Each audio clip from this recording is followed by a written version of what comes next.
Welcome to this episode of Balls of Wisdom. This is where I take the opportunity to take a step away from the Super Yacht Laundry podcast and talk to some male voices from the super yacht industry. And today I'm joined by Captain James, who's in the gorgeous Cannes, although he has made me feel better saying that it's raining. So that makes me feel a little bit better.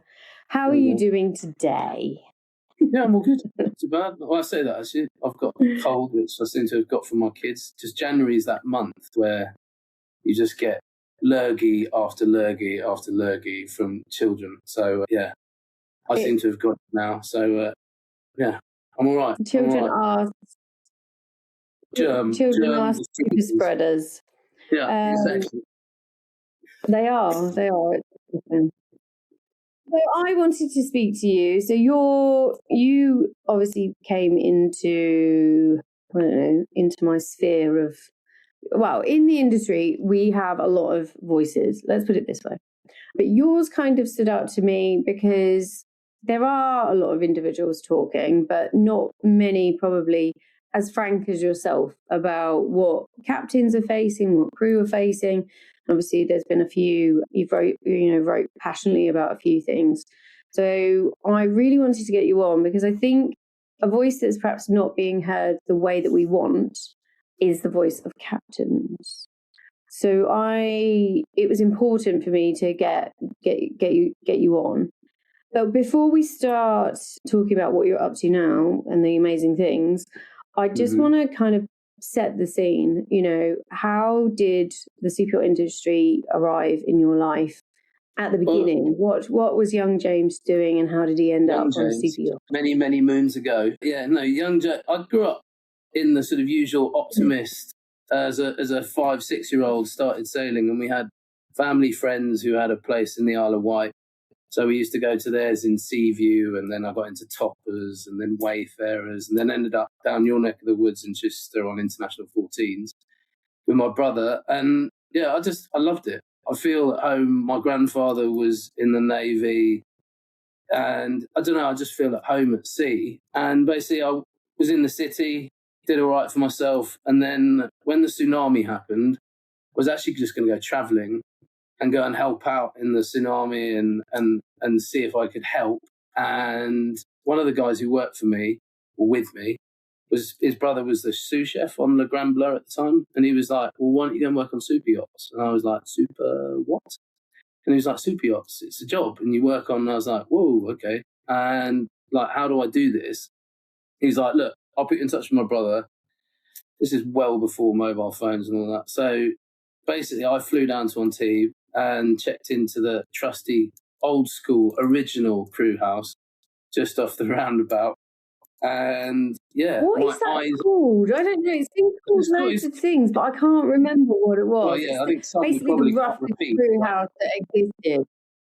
Yeah, well, I mean, exactly. Like, yeah, I turned up there thinking I was having a nice room and a key, and yeah, I walked upstairs to find a guy naked on the top bunk, another guy in bed with his girlfriend on the bottom bunk, and then some old boy on the bottom bunk on this one. And I was like, whoa, okay, going to leave my worldly possessions with some random strangers. But that was yachting, and I think to an element it still is to a point. And I think it's quite good. It gets you used to sharing that space, and you have to put up with some pretty interesting characters, some who are there to like put their head down and graft and go out and try and find a job, and some who are just there to party. So it's not a bad opener for kind of getting you set for, a potential career. And I think when you get onto a yacht, it's actually quite pleasant by comparison, because it's like, wow, okay, now I'm in a cabin, I get my food and all this kind of stuff. And it's quite a nice relief if you've only been in a crew house. So yeah, I think it's not a bad setting really to get you started for what's to come. Crew houses are chaos, and I feel like after hearing some of the stories about that crew house particularly, I feel spoiled having gone to like the Grapevine and being being so well organised and Can I just say, I was only in that crew house for a week, because then I did take an apartment, because it was a little bit much for me. But you kind of make your initial friends, and then you go and hang out at the crew house for your network, and you kind of use it for what it is what I did anyway. But it was great. It was an eye opener. I'm quite, I'm not used to having that kind of intensity of some of the characters that I happened to be in that crew house with at that time. But I've made some lifelong friends from that initial, like H.E., a mate of mine who's back home in Scotland. We're still in touch, and that's 21 years ago. So, I mean, you do definitely create a bond. You do create in the chaos. I always said earlier, you know, after the chaos, which generally is your experience with crew houses and trying to find work, you're kind of the relief of getting on board. It just, you know, you're just like, and let's kind of relax, because it was, you know, it is. I think it's a really good acid test, actually, with, you know, how keen you are. I think want to get into the industry, especially 20 years ago. It was harder, because you would have to get out there to make connections. You will have to go to like the Blue Lady and stuff like that, because, you know, sending your CV off wasn't probably. The internet was in, like, they had an internet cafe, and that's how you did it. Like, you had to go, and it was far more paper CVs, and you had to give out, and, you know, it was a phone interview. If you had an interview, you didn't sort of necessarily get to sit like we are now on the end of a screen, so you get to see the person. So yeah, it was a very different time, but I think the fundamentals of it are the same. You kind of have the crazy and the structure, and then you kind of pick which one you're going to go with. Yeah. Good old yachting. Yeah, it's crazy time. I mean, they're like, it's, you know, South of France is. I think everybody should start there. It's the best introduction to how crazy it can be when you start your career. Yeah. But obviously, having a pedigree in sailing would have helped you get on board fairly quickly, I imagine. You know, your job search wasn't too intense. It was I arrived in June, and then there was a reason, because a lot of people I find arrive quite early into the season, like kind of March time. I wrote an article about it recently, because, you know, that's when they arrive. But then most of the yachts have been in winter mode, doing all their winter maintenance, and there's not really a need for additional crew at that stage. Whereas when things start to get going, you know, for the Cannes Film Festival, Monaco GP, most of the people have actually run out of money by that stage and have either gone home or got a job. And it's almost like that second wave of sort of recruitment. The people who did get employed early on have either sort of been successful and maintained that job, or have realised it's not for them. And then there's this like second wave of recruitment, or you know, they had no idea about what was really going to be going on, because they've watched Below Deck or whatever and think it is just partying and drinking, and do exactly that, and unsurprisingly get fired, and then find themselves back home. And yeah, it's an industry that certainly has certain patterns to it, I find. But the ones who turn up and put their head down, on the whole, kind of tend to make it. And I was lucky, as you say, coming from a sailing background and being sport orientated. I think when you have that team sport mentality, and you know what it takes, that, you know, you are an integral part of a team, it's really important, because you value other people's input, as opposed to it being just me and I think about myself. And you can't have that attitude in yachting, that it's just about me and I've got to think about me, because it doesn't work. No, it doesn't. And it's, you know, it is, you know, 100% a team environment. So once you were on board, you know, obviously after, you know, sailing for fun is different to working on board. What were you? Can you remember what your first impressions in the industry were? Weirdly, my first ever captain, my first ever chief engineer, and my first ever bosun, who are still incredibly good mates of mine, phoned me from Dan's now looking after his father, who's got dementia. So he's caring for him and has left the industry because of that. And they all were sitting around a table and they were like, oh, let's call Battey. And they rang me. And I've not spoken to Dan for many years. But yeah, so I got a job on Jamaica Bay in the end of August of that 2005. Because I was fortunate enough, I had a bit of money behind me and they needed someone with a B1, B2 visa. So there weren't any appointments around here. So I actually flew to Dublin and got that and then flew back, got picked up from Nice and taken straight to San Remo.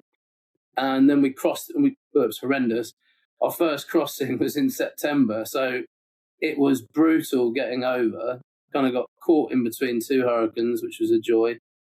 So as my first exposure, it was interesting. But I had a great bunch and I've got lifelong friends from it. And that crew on there, I mean, bear in mind that I saw them, the new Jamaica Bay in Saint-Tropez this season. I was going in on the tender and I sort of swung in to see Kurt, the chef, still on there. Ryan, who was the first officer, is now the captain. Fluffy, Brett, who's no longer Fluffy because he's bald. He used to be a decky below. He joined after me. And he's now the first officer on there rotating. But they have it right because they've looked after that. They're not worried about seeing different faces all the time. They've stuck with what they have, and the crew have stayed. I mean, that just tells you everything about the environment on board that boat. And I think when you see that, you want that for everyone because it is an awesome industry if done right. It's the best. Yeah. You know, on here, I work for an amazing owner. I brought all my crew with me from my previous boat. They are a great bunch, and we're like a family on here. Yeah, and we have problems because that's inevitable. But it's how you deal with those problems, and also you have to deal with them straight out the gate. You can't let things fester. I've discussed this quite a few times about, you know, silly things like people coming out of a shower, putting their towel on a bed. I had it early on in my career, and I lost my mind, and I looked like a psychopath because the chef had left his wet towel on my bed, and then he put his boxer shorts on my pillow, and I came in to that, and I lost my mind. So, you know, you have to boxer be aware. Shorts on the pillow, that's gross. That's not I'm with you on that. Yeah, it was just, you know, because he was on the top bunk, so he just got out because he also got up later than everyone else because he was the chef on board, and then he would just basically put his clothes, because I was on the bottom bunk, put his clothes on my bunk and think that was okay. And he didn't know how to share space, which is one of the biggest things that you need to be okay with in this environment. And unfortunately, and that's fine. That's, you know, lots of people can't, but this maybe isn't the right place for you to be, if that is you. I mean, it's one of those things. I find it really interesting that, you know, your first crew have stayed together. Because if you kind of put it in context, you know, in your first voyage doing a crossing, September's a bit early for a crossing. Is that why the weather? Yeah, too that's early? why. And we go up, you know, if you can face. Yeah, we go north, so we go north and then into Newport. It was brutal. Absolutely brutal. Well, the thing is, if you can face that together as a crew, then everything else kind of, you know, it's a bit more trivial. But then again, like you said, you know, the trivial things can end up being massive. Just like, I mean, I would literally lose my shit if somebody left pants on my pillow. Squeamish about that kind of stuff. Anyway. Yeah. But also you get that when in early doors, you know, like some people, you know, you can pick somebody out of like a bunch of CVs and after conversations, but you don't know what they grew up with. You know, my mum was quite, you know, very house proud, very particular. So when you go onto a boat, you know, it wasn't a big deal for me because I came from an environment where my mum would constantly tell me off and gave me jobs to do on a Sunday to tidy the house, you know. Yeah. So it wasn't alien. But not everybody comes from the same, you know, same setup. So certain things for others are difficult.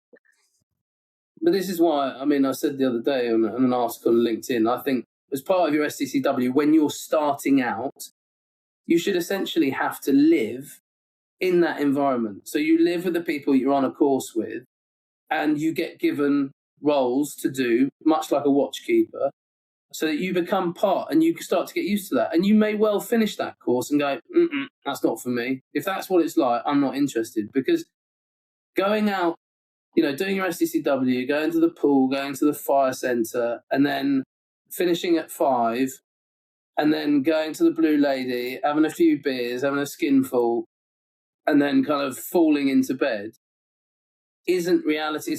It's great for the crew, but it's not reality.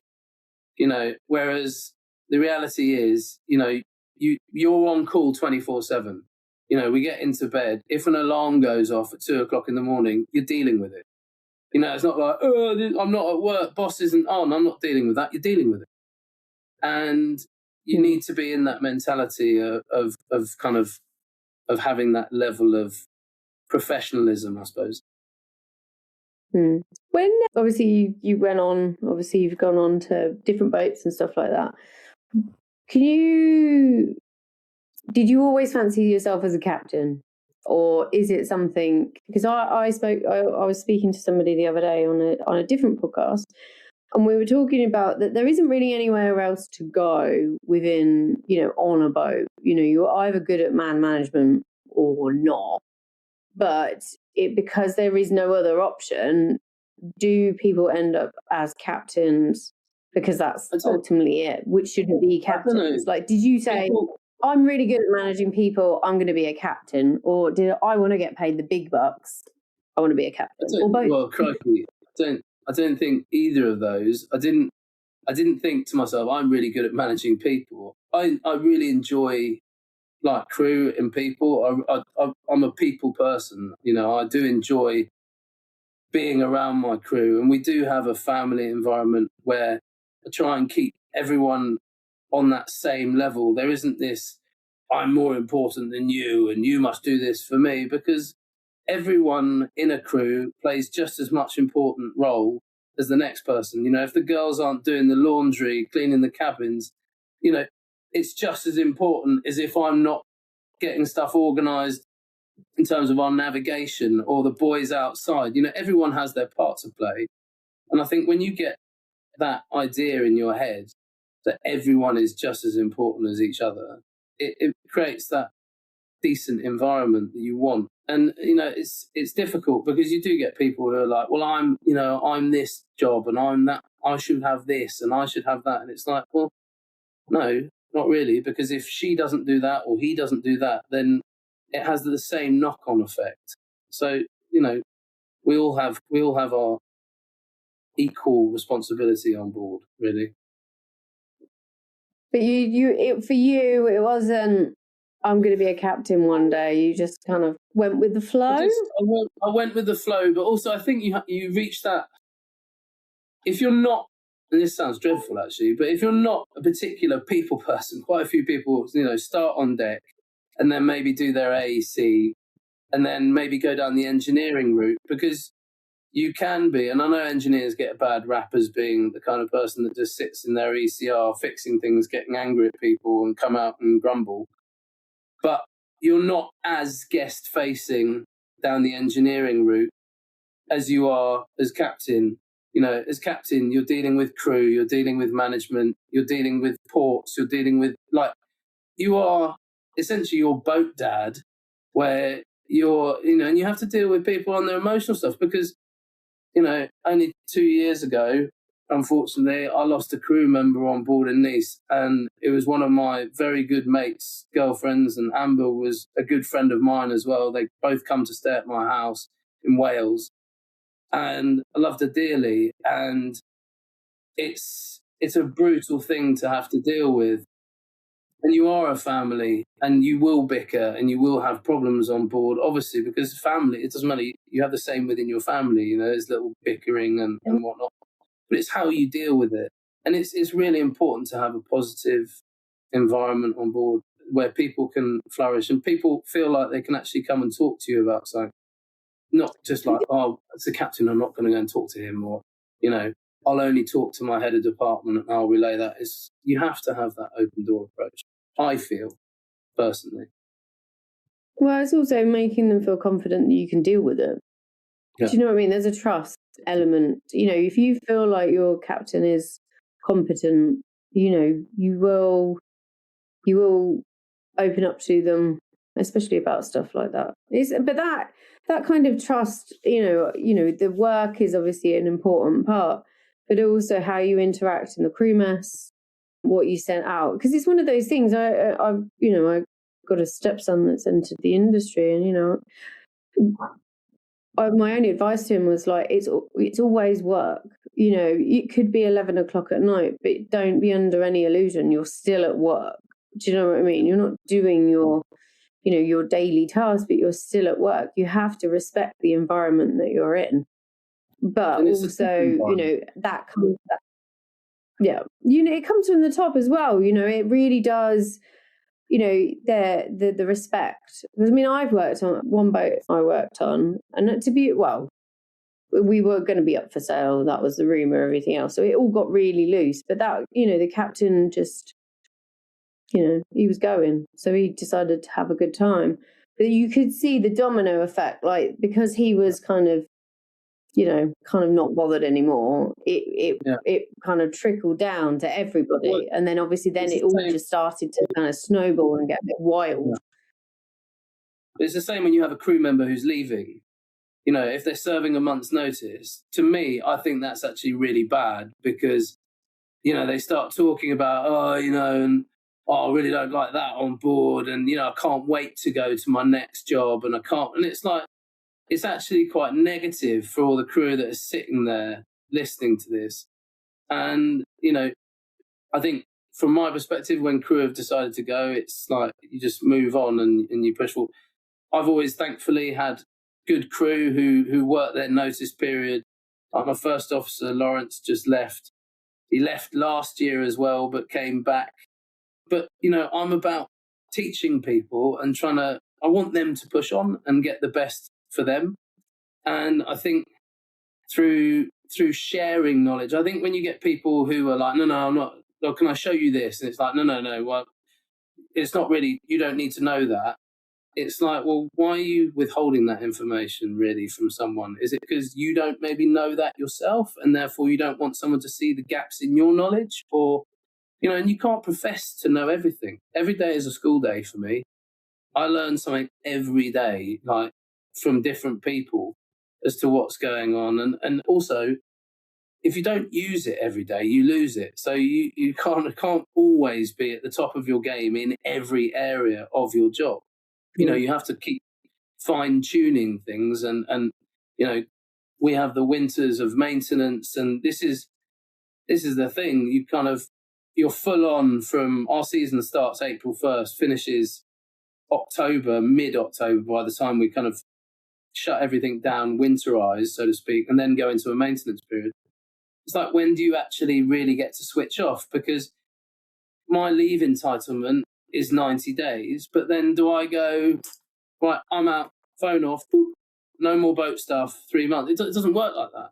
Because then if you do that, stuff doesn't get done, and then the owner's like, well, what's happened to my boat? So it's a very strange one to try and balance and juggle. Hence the reason that, you know, I'm a great believer in pushing for rotation. And I do think in this industry, over a certain size, it should be standard.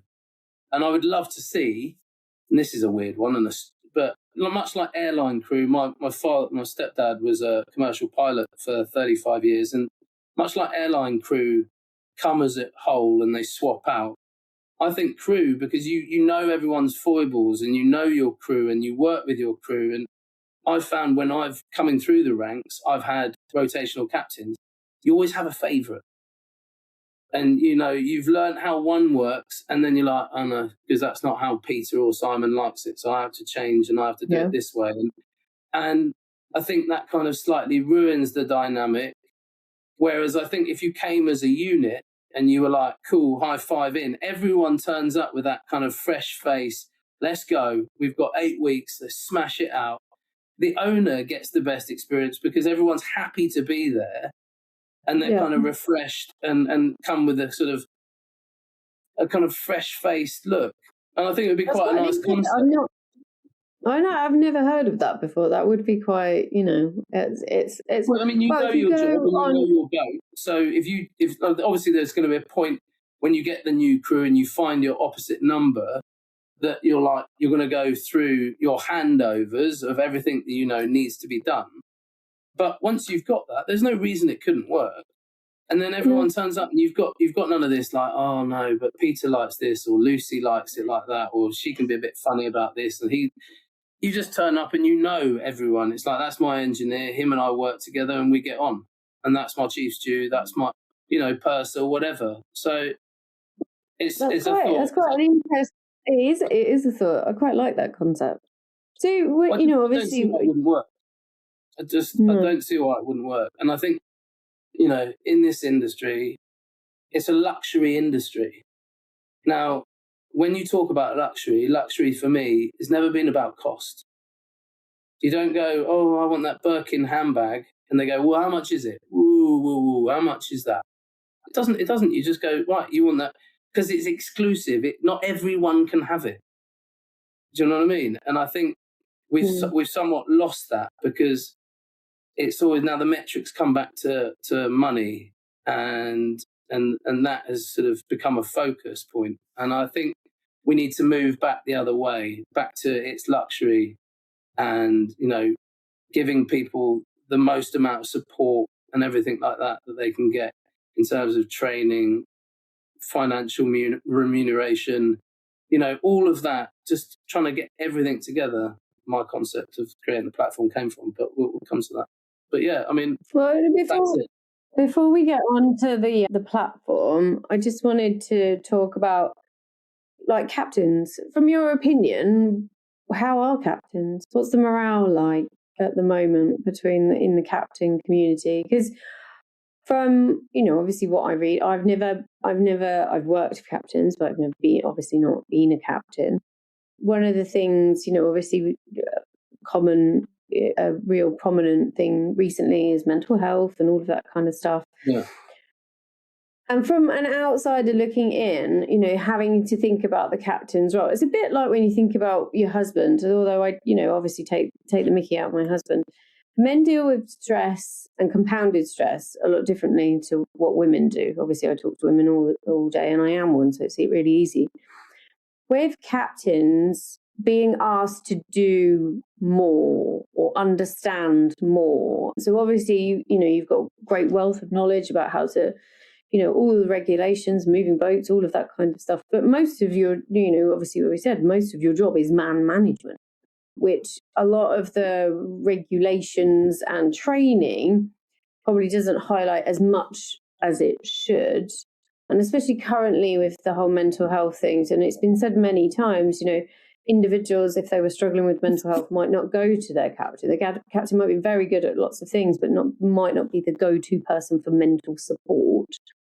But also, would they want to take it on? Taking on the responsibility to try and help maintain somebody else's mental health with no training. I'm not saying that captains aren't capable of, but it doesn't seem, that there is a lot of training, that they are being given time to do, because I also think that that's something that they should do in work time, not at, obviously a lot of time, you have to do it when you're on leave. But I just wondered, with the amount that's being put on captains, and obviously there is a great push within the industry to be safer and more aware and everything else, but how are captains feeling about all of this? I think from my perspective as a captain, I feel like you have to wear many hats, and it is a challenge, because you do have to deal with crew, navigation, management, various organizations, changing legislation. There's a lot going on, and you have to deal with all of it.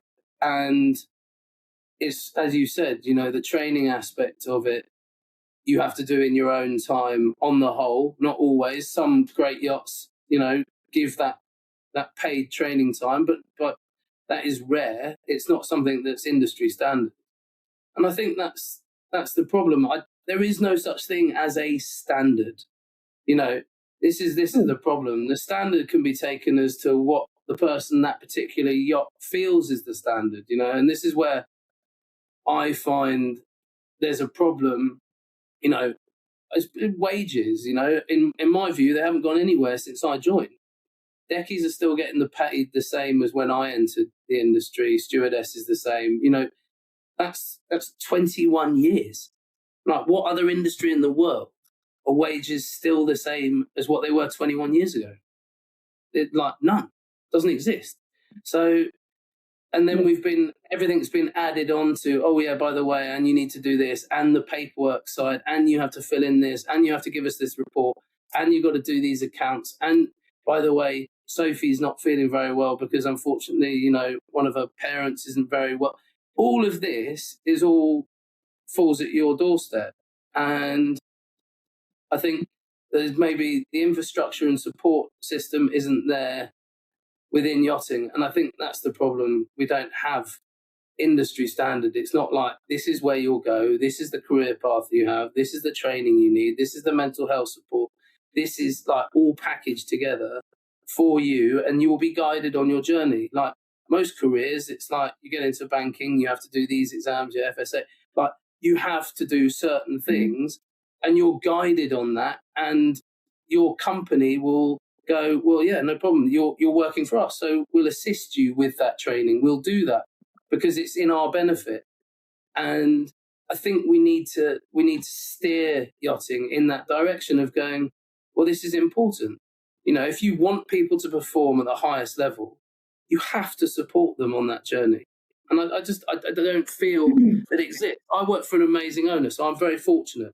But they're not huge amounts of them out there. You hear some horror stories, you hear some great stories, but on the whole, there is no industry standard. Everyone talks about industry standard wages. Well, what is that? Define it for me. I mean, it's something that's really, interested me. Like, as we're aware of different things, like I said, I use the example of mental health. I spoke to a captain when I was in Amsterdam, not last year, but the year before, and we were talking about different issues and stuff like that. And what he said to me was, I just want to be told what to do.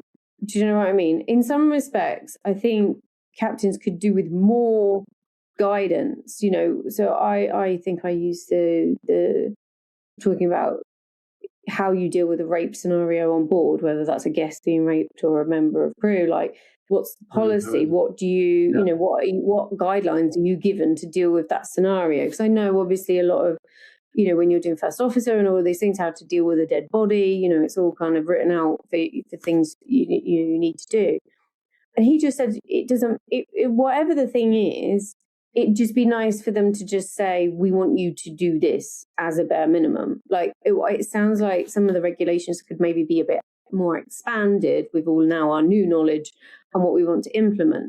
A bit more guidance from, the baseline could then have a ripple effect, especially when you're talking about investing in courses and extra training. If you raise your baseline of what qualifications you need, then the ripple effect has more. You've pushed the conversation on, right? This was where we started. Okay, we want a little bit more qualifications. We want to give them access to more management training, blah, blah, blah, because it's changed the nature of the job. Do you think that would be more, would it add value, or could I don't know whether adding more training necessarily. I think training in certain aspects, and like management of people, like as a captain, obviously you can manage teams on the largest yachts of like 60, 70 people. I know the purser and everything else has their part to play as well. But at the end of the day, the captain, the buck stops with the captain. The same on aircraft, the same on anything. That's why you have 4 stripes. It's the buck stops with you. So I think management training in terms of how to deal with people, I think, should be an integrated course. But again, it's courses that then falls at the responsibility of the person, the crew member, as opposed to the owner and company maybe employing that crew member. You should want these people to be trained to the utmost level. so that you get the most and the best experience when you're on board. And I think that's maybe where it falls short. But adding more courses for this, that, and the other, it's like, when are you going to fit them in? This is the problem, you know. Like you say, a lot of crew have limited holiday, and then you're asked to take out of that limited holiday. You're asked to then go and sit in a classroom for the benefit of the yacht, and it's like, well, hang on, I'm doing this for your benefit, but it's coming out of my leave. It doesn't, you know, oh, yeah, you could leave. It's like, well, hang on a minute. Yeah, I could, but if you're thinking like that initially, then what kind of environment am I working in anyway? If you're that on land, you know, businesses pay for people to go on courses all of the time. So, you know, it is a bit of an anomaly within the industry. You know, if you do want to push on and learn more, they have to come out of your own time, which you don't have tons of time.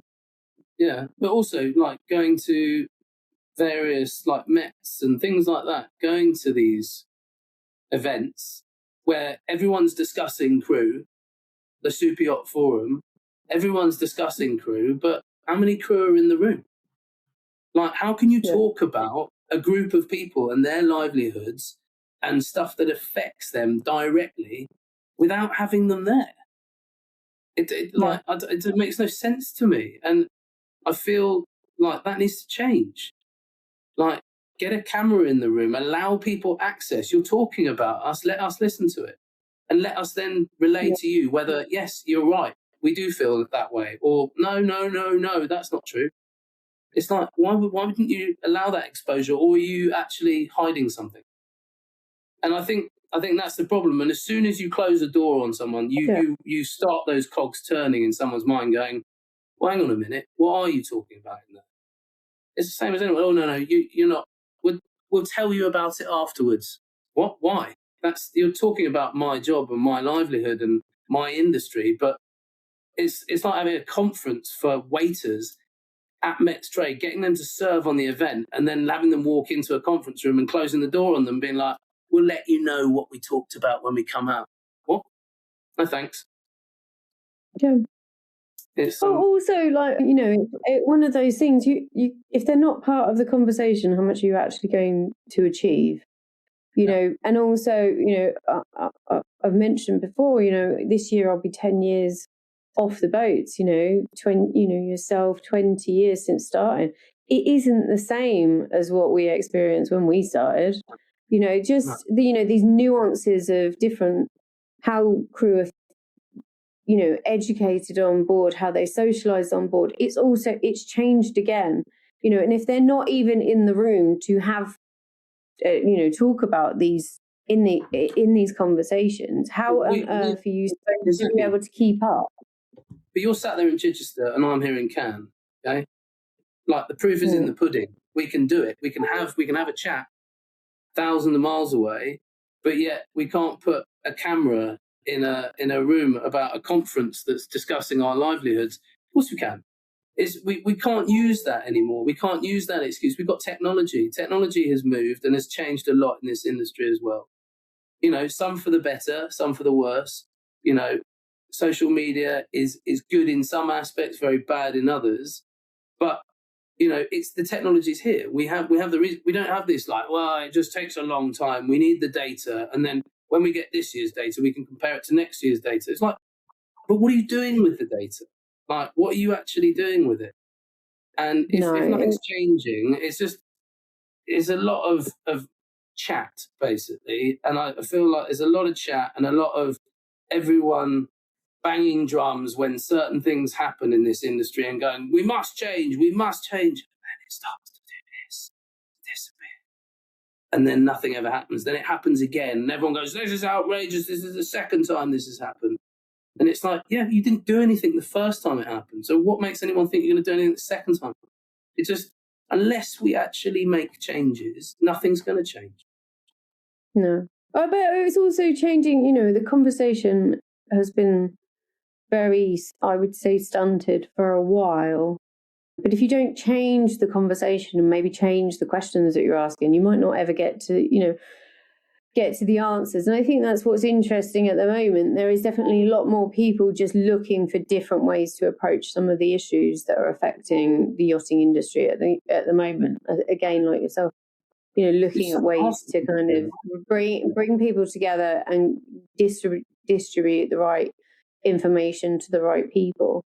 One of the things I wanted to talk to you about, which nobody really, don't generally give an awful lot of airtime to, is obviously we're talking mainly about your work. We're talking about how you feel at work and how you deal with work and everything else.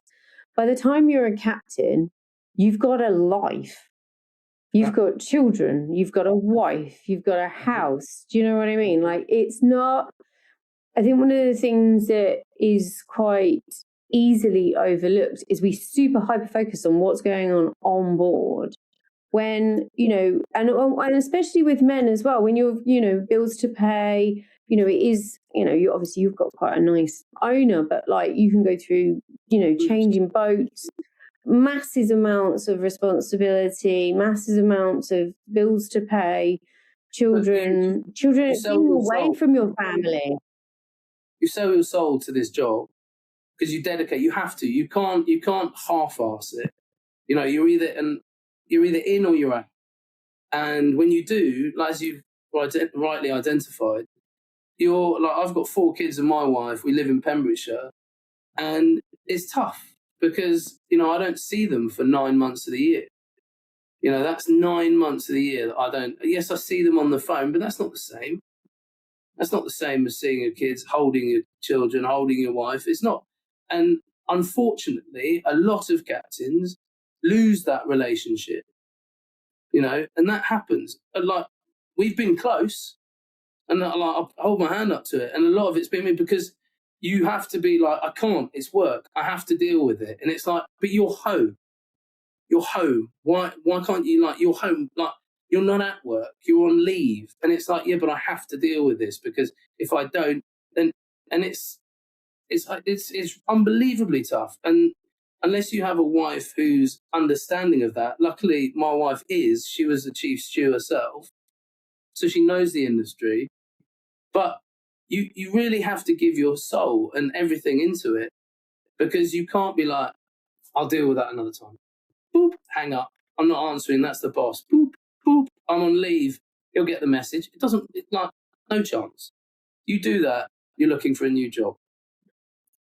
Well, and also, and you can't look for it, it's not that easy to find, a decent captain role and the salary that you need, because obviously that's paying your mortgage. It's a self-professing.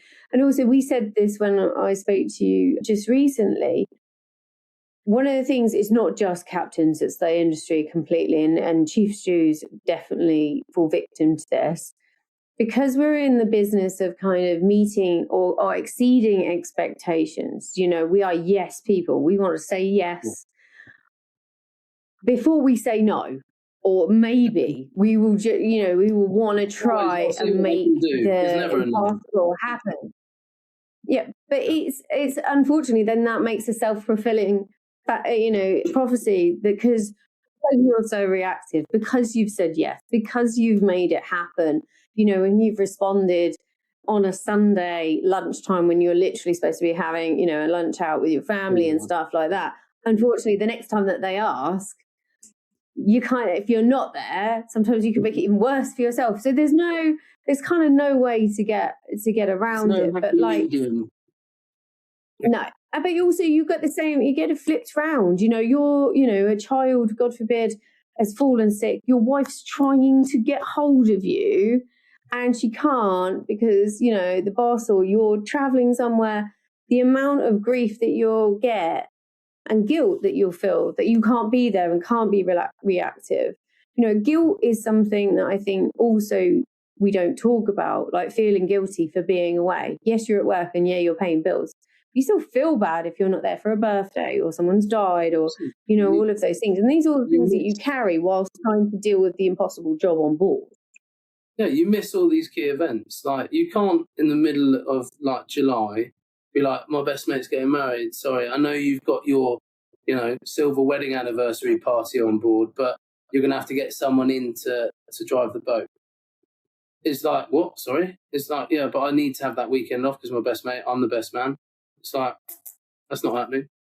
On the whole, not to say that it doesn't in some boats with great owners, my owner would more than likely be like, no, go, as long as you give someone enough notice. But at the same time, you miss major life events. I've missed birth of 2 of my children. I've missed, God knows, I can't even count how many weddings I've missed. It's just, it's wrong. It's what you sacrifice for doing the job we do. So, where is the happy medium?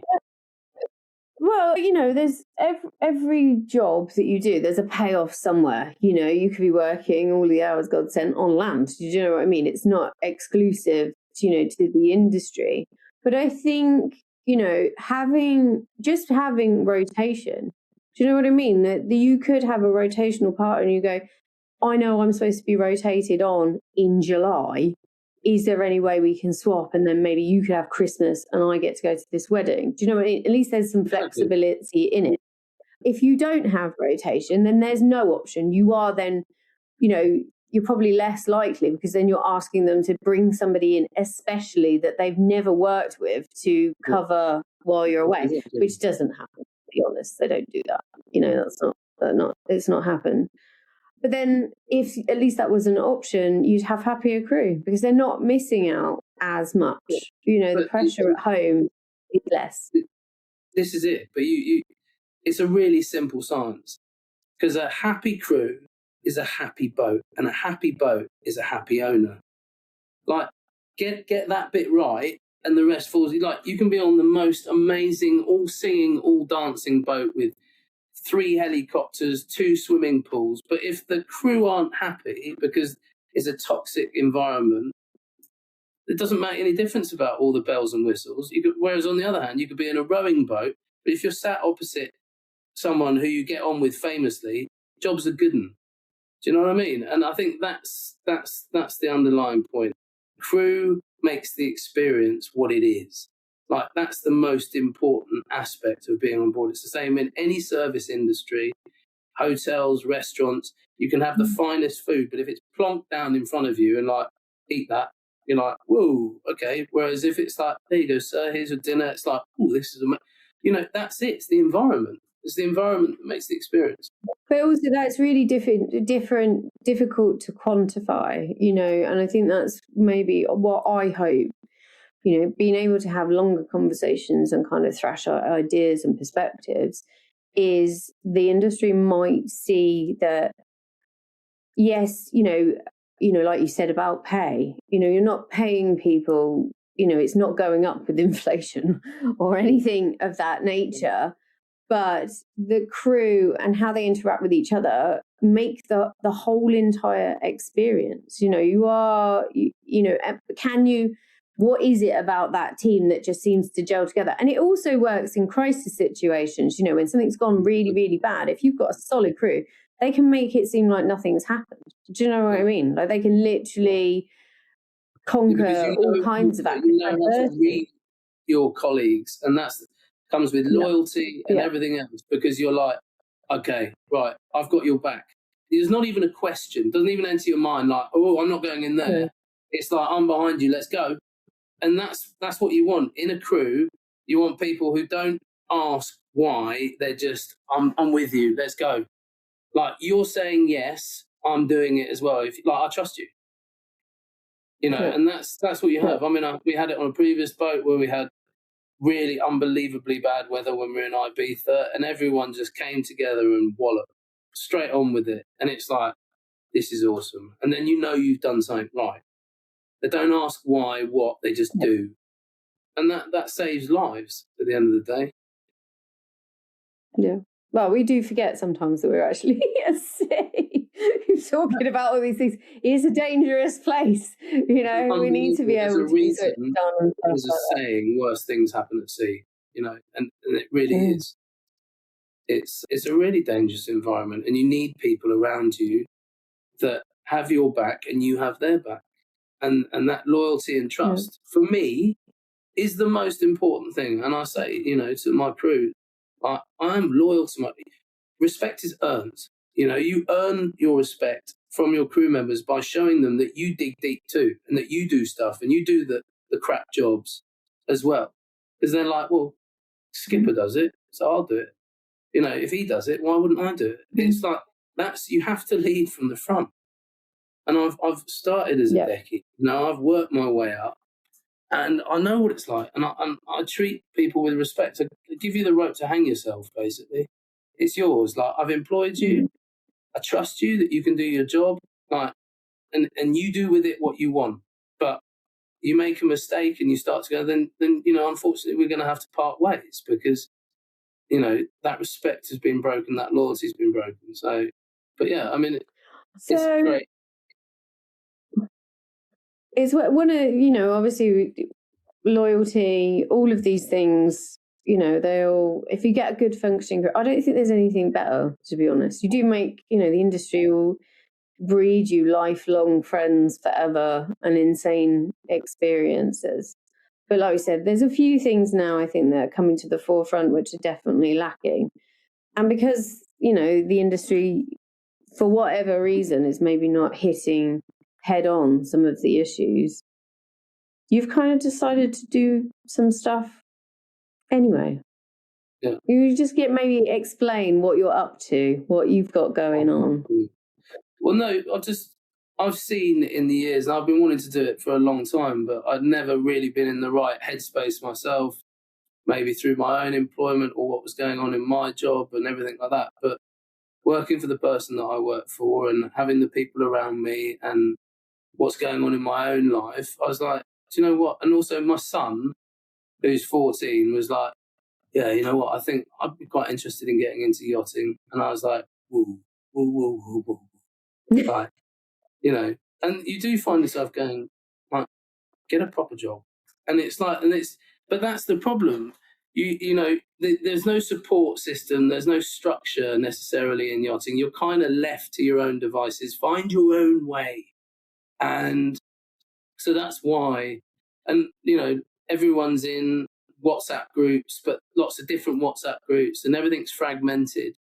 And it's very easy to put things down as isolated events when you're just getting little pockets of people going, hey, we've got this problem. And it's like, yeah, but that's just that group there. They've said that. But it's also happening in that group and that group and that group and that group. But there's not one space where everyone is, which is just so unheard of in any industry. Like, you have one place where you find your information about your industry, be it banking, aviation, everything. Like, this is what's affecting your industry.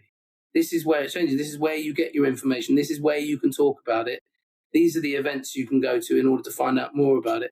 Whereas in yachting, it's not. It's just like, yeah, well, this is happening maybe, but only in that WhatsApp group we put this out and we put that out. And it's just too fragmented. So basically, we've put together through the Yacht Workers Council a platform where everything from mental health, training, all your documents compliance, like marketplace where you can sell things that are yacht related. The amount of times I've been in port and we've had something break and we're like, oh my God, we need that spare, but it's going to take 3 days to arrive. But maybe the boat 7 boats down has got that spare on board, aren't doing anything for the next week. And it's about keeping the industry going and giving people structure and support along with it. Unfortunately, you hear all kinds of horror stories about people and their contracts and certain incidents happening on board and them just being put on a plane and sent home. And it's like, whoa, how does that happen? Like, that's not the correct way of doing it, but it's just kind of rip the plaster off, get rid of it. So yeah, we're trying to create this platform for yacht crew, made by me, yacht crew, the development team, and lots of other external factors who all have great insights into the various factors, mental health, training and everything. Like, I don't profess to be a professional in any of those, but the people that we're bringing in are, and therefore they can advise you on what you should be doing or what you should be looking for or what you should be entitled to. And by doing that, we strengthen the industry, we make the experience better for the owners, and we elevate everything.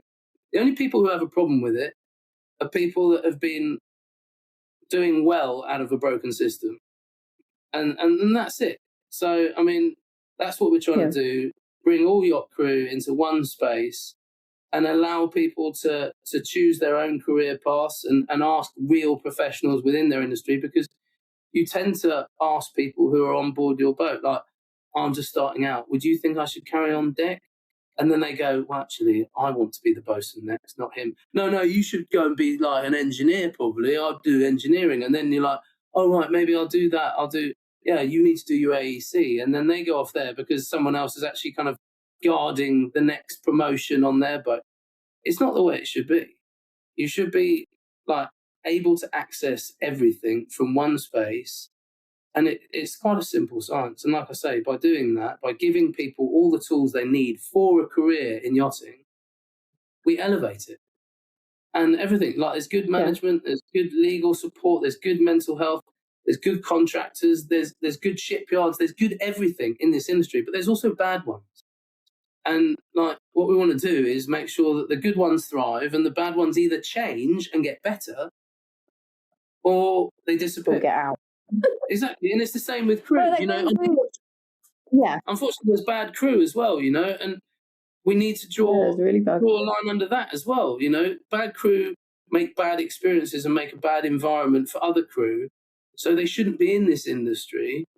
And by highlighting it, then we make the experience better. And like we say, happy crew, happy boat, happy owner. And if we make this platform, which we have, when we launch and we get the crew into one space, then we can start to try and create this. And I hopefully have that happy crew environment because people are educated in what they should be getting, what they should be entitled to, how they can progress in their career, and they feel supported. When you feel supported, you can grow.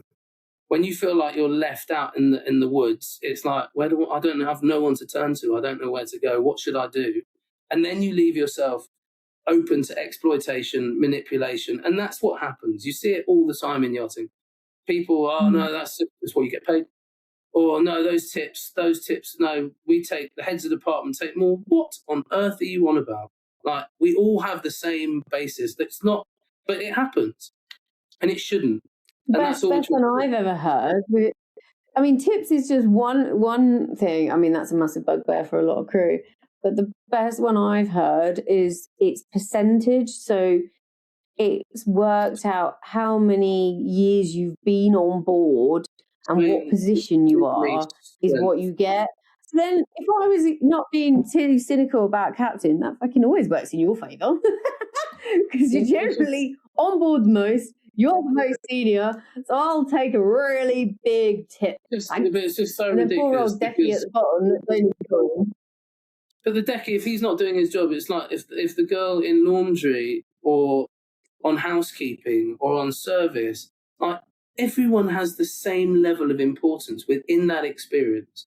You remove one section of it, suddenly everyone's clambering around to try and fill that position and help and pick up, and the service drops, which means the experience drops, which means overall it's not the same and it's not as good. So therefore, put that person back in and they're entitled. I mean, it's just, I hear it, unfortunately. In my view, it's mental. How people run their own boats is obviously up to them, but I just, like, in the days where it used to be cash, in the days where it used to be cash, you used to walk in with the envelope, chuck it on the table, in front of whichever crew member and go, count it, and we split it. That's the only way to do it. And now, obviously, everything's on volley. It's a way to build morale. Exactly. It's just crazy. It's same as you. Like, I've heard some stories, but my one is, it's how many years you've worked on board to seniority. I mean, it's like, well, that's just a scam, really. That's like a pyramid scheme. It's just exactly. The winner is always the captain, and he implemented that. Well, that's really good. Also, unfortunately, a lot of the times you learn from those around you. So if one of those crew then goes on to be a captain in their time, it's like, well, no, this is the way, and it's like, no. That's broken. Like, but unfortunately, that's it. You pick up the habits of people that you're around. Like I say, my first captain, Dan Pauly, amazing, absolute legend. I've worked under some great captains. Adrian O'Neill, who unfortunately is no longer with us, one of the best captains just treat people like a human being. It's that simple. Like, if you treat someone as you want to be treated yourself, just simple things like the ability to say, morning, how you doing? How's it going? You good? It goes so far. Just common courtesies. You know, that some people like, no, I'm not talking to them, they're junior. Get over yourself. Like, genuinely. Like, just I can't deal with that. I just really can't. I'm really excited about your platform because it's one of those things that, you know, bringing crew together, because we all, word of mouth is probably one of the things we trust the most. You'll talk to the boat next door, we exchange a lot of information like that. So for me, kind of hearing what you're planning to do, it's just an expansion of that. You know, that crew generally trust crew the most. It's like having... So it'll be interesting to see. And if it's run by crew, you then also get, you know, they're more likely to buy into it if it's kind of, you know, any... We also have a responsibility. We have a responsibility ourselves as crew to stop waiting for someone else to fix it.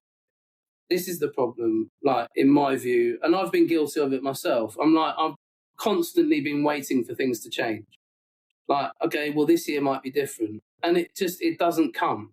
So I'm like, okay, cool. Well, maybe we do it ourselves. And then we relay the information to the organisations and the management companies about how we feel. And it's unfiltered, because management has a very, very difficult role to play. They sit on the fence between owner and crew, and they're looking after crew welfare and owner expectations. Now, if those two conflict, well, who's paying to keep the lights on? It's business, and I get that. Business is business.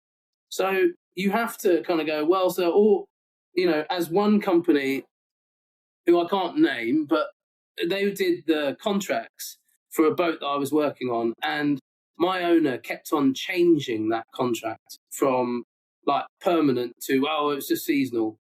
And that employment company went, I'm sorry, James, but we're going to have to cut ties because, you know, we can't go like this. We leave ourselves too exposed and we don't believe in what's going on. And I was like, well done, you.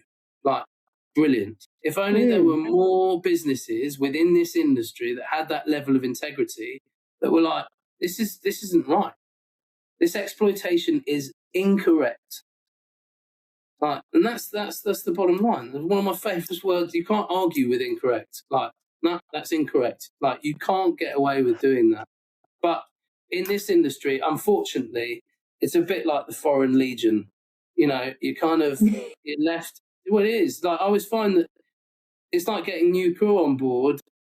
You don't really know who they are, because, you know, they were in this or that, and then suddenly now they're in yachting, and you're like, okay, why is that? That's a bit strange, but, you know, give someone the chance, and then they're on their best behaviour for the first 3 months, and then they go out and have a wild one. You're like, okay, all right, that's why. You know, and it's a really tough environment to be in, yachting. It's a pressure cooker. It's not for the faint heart. No, and I think that's not for the faint heart. But like Below Deck, I think they've glamorized and made it seem like people, you know, they party all the time, get paid loads of money. We don't really have a work ethic. It's like, couldn't be further from the truth. 99% of crews out here are professionals. You know, the last thing they want to do is sleep in an owner's cabin or sit in an owner's jacuzzi, because guess what? You're going to have to clean it afterwards. Like, why would you want to do that? It's, you know what I mean? It's like, think past that. And the money side of it, when you put into actual how many hours you work for what you earn, and you break it down on an hourly basis, because bear in mind, you're always on standby, regardless of whether you're owner on, guests on, charter on, you're on standby. Alarm goes off in the middle of the night. Guess what? You're getting up and dealing with it. It's not like, oh, this isn't fair. I'm not on this. The owner's not on. Why am I doing? Like, no, you're dealing with it. So I think that everything, the standards, if there is such a thing, and everything should reflect that, basically. And that's what we're trying to create. It's just somewhere where people can go get everything they need in one space rather than having to go to 35 different websites in order to try and get it. And it's great for all the people in the industry, contractors, suppliers, management companies, because there's no wastage. Everyone's there. Everyone's in one spot, you know? And if you want to talk and find out what people's shipyards, you know, you're building a new Lursen and you're like, oh, this is for our new 60 metre. This is the crew mess we're thinking. What do you guys think? Well, yeah, I mean, that would work. And the chief stew going, well, to be honest, that upper pantry doesn't really work because I'd have to do this and the flow and all this. And, you know, getting that actual real-time feedback to them and everyone else in the industry, I think is invaluable. And that's the idea behind the platform, is to elevate the industry as a whole. And things like your podcast, you know, having an area where people can put their podcasts so that yachties can look and go, wow, okay, cool, that's good. And people can discuss things and feel comfortable to do it in an environment that is made for us yacht crew. Yeah. I think that's one of the you know, just to kind of finish up, that's one of the reasons why, you know, I think it's important, you know, in this day and age, we're having more space to discuss things. And if you look at all the podcasts that come out, you know, yes, probably captains get invited on podcasts more than anybody else. But what about everybody else? Yeah. Do you know what I mean? Like, you know, when you're bringing up an issue, you know, SCCW's just had an expansion for mental health. Great. We want to talk about, you know, to some crew members about how they feel about it, what they want about it, you know, what their experiences. I think, you know, this is an exciting time, but I do think, you know, we need to capitalize on it. And like you said, you know, it's now time for us to get action and get involved rather than waiting for someone to change it. Yeah, we have a responsibility as crew to go, you know what, you've had your chance, I'll go. It's our turn now. And and if we're happy to relay that information to you as to what we're talking about, and you can have the insights into that, but you've had it, nothing's really changed, so now we'll tell you how it is, essentially. And when we have a responsibility as crew to take the reins ourselves and start thinking about our own careers and our own futures and our own mental health and our own training and everything else, and you know, when we have that responsibility, and we're just trying to give people that platform in order to have all of it in one space. So yeah, it's exciting.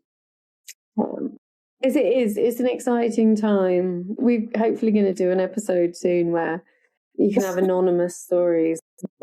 Some of the stories are just crazy, but that kind of, as long as it's, you know, it's all done, not hurting anybody or anything else. The stories that we have from being in this industry, I mean, would make some of the best reading on the planet. I mean, I've been told, oh, you should write a book. And it's like, yeah, no chance. Like, you can't use anyone's names. You can't use the stories you could just make up as you go along, basically. But they are so extreme of what I've seen over the 20 years that people would be like, nah, you just made that up. There's no way. And it's like, if that's what you think, cool.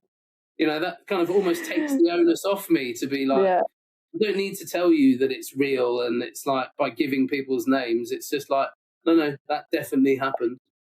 And I'm sure there are people out there who have got way wilder stories than I have. But yeah, I've definitely got some that will raise your eyebrows a little bit. There's loads. It would be really nice. I might do an anonymous, write in your stories. No names, no boats, no anything, but just like, there are some crazy ones out there. Thank you so much for being on. It's just nice. It's platforms like this that's just nice to actually talk about what's relevant. And yeah, I am a direct person, but I think there's no other way. In this industry, I feel you have to be, because when you leave things to fester and you don't kind of address them head on, those small things can turn into massive things. And I think that's what's happened in yachting. We just haven't addressed them as they've come up. We'll get to that. And then we find ourselves in the situation we are in. No, well, thank you so much for taking the time